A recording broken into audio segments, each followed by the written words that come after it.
dos casos que, bueno, que tuvimos, decía yo, de manera consecutiva, ¿verdad? Han mediado un par de meses entre una sentencia, un poco más, y otra. Entonces, es una cosa que está muy, muy fuerte porque en realidad la prisión preventiva oficiosa es una adición que se hizo a la Constitución a partir de toda la renovación del sistema penal, la transición a un sistema penal acusatorio, y se estableció en nuestro texto constitucional pues desde hace aproximadamente 15 años.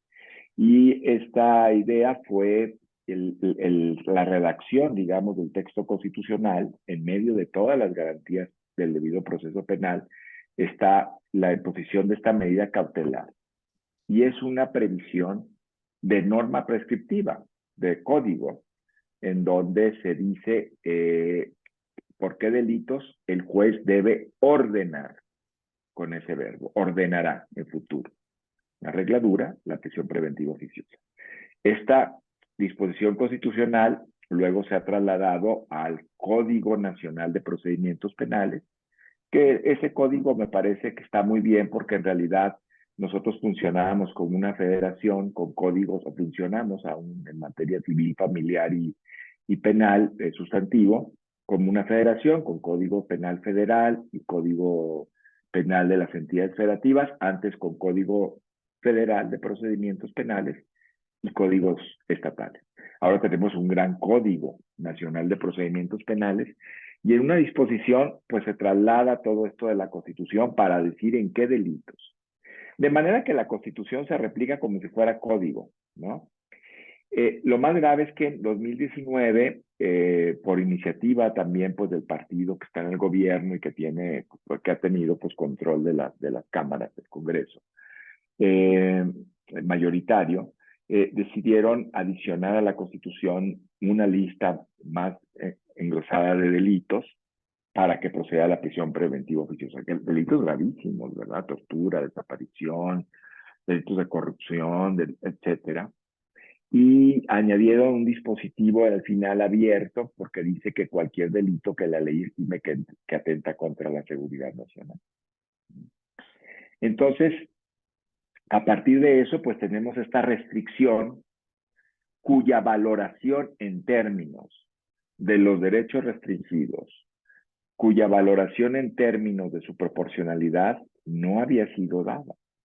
Yo estimo, como muchos colegas y como la gente que experta en derecho internacional de los derechos humanos, constitucional de los derechos humanos, que no toda restricción es violatoria de derechos, ¿verdad? Siempre y cuando pase un test de proporcionalidad y que en ese test se indique precisamente la medida necesaria, adecuada, legal, pero que esté de frente en su racionalidad otro derecho o un valor constitucional necesario en una sociedad democrática. Ese examen de constitucionalidad está vedado, digamos, en el ámbito interno, lo cual es gravísimo, de constitucionalidad, aunque se ha abierto el panorama, está vedado en el ámbito interno al tratarse de normas constitucionales. No está vedado en el ámbito internacional porque finalmente toda la norma y todos los cuerpos normativos y las disposiciones internas, como dice el artículo 2 de la Convención Americana sobre Derechos Humanos, tienen que estar adecuados a las previsiones del propio Pacto de San José.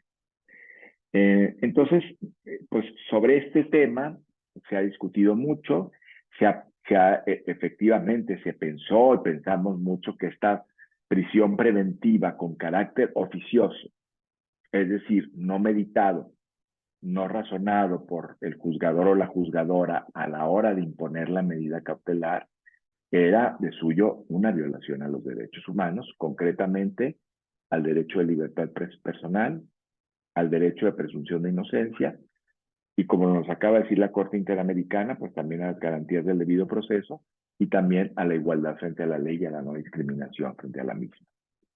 Entonces, en medio de estos dos casos, del Zompacle y del de hace 2 días, del García Rodríguez y Reyes Alpizar, en el circuito de estas resoluciones internacionales, la Suprema Corte de Justicia de la Nación conoció de una acción de inconstitucionalidad de una serie de delitos que se añadieron al Código Nacional de Procedimientos Penales, no a la Constitución, en materia fiscal, contrabando, facturas falsas, evasión fiscal, para que fueran, digamos, también cubiertos bajo ese tratamiento de otorgar la medida cautelar, e imponer la medida cautelar directamente, bajo el paraguas constitucional de que podrían caber en lo que la Constitución misma, en ese dispositivo del 19, dice que cualquier otro que atente contra la seguridad nacional,